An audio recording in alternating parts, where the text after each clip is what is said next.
This is a very interesting case of a 76-year-old woman who was brought to me for chronic nausea, difficulty with gait and balance, poor balance, and on exam you find features of parkinsonism, including short stride length and cogwheel rigidity, and she does have urinary symptoms as well.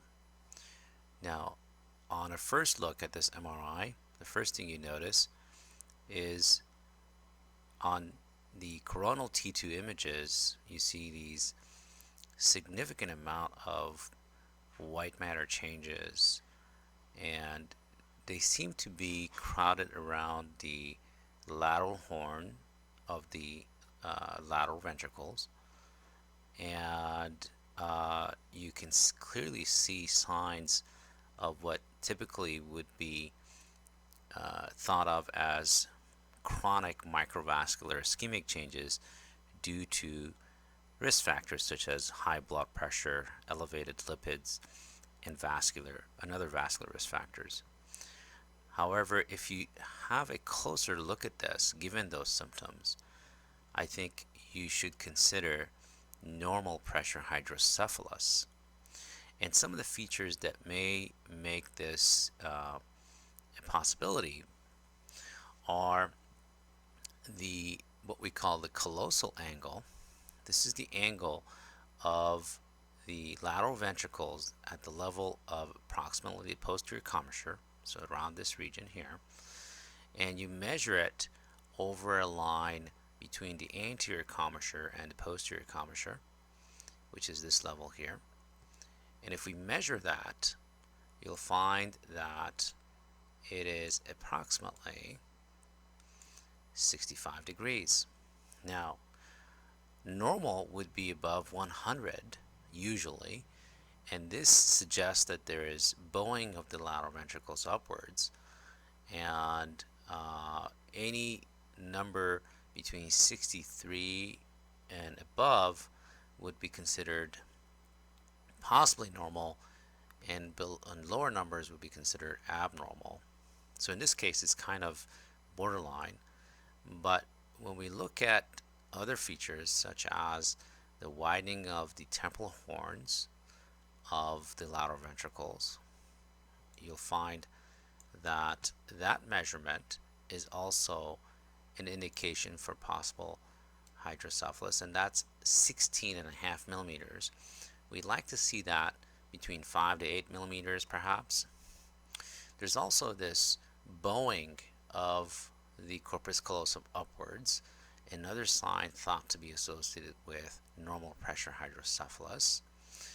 And what's more is you'll see what they call widening of the anterior part of the cingulate sulcus compared to the posterior part. Now, it's very helpful to see what a normal looks like. So if we look at someone, of course, much younger, this is someone in her 40s, you see that same angle that we talked about, the callosal angle, is relatively large. It's approximately 97 degrees here.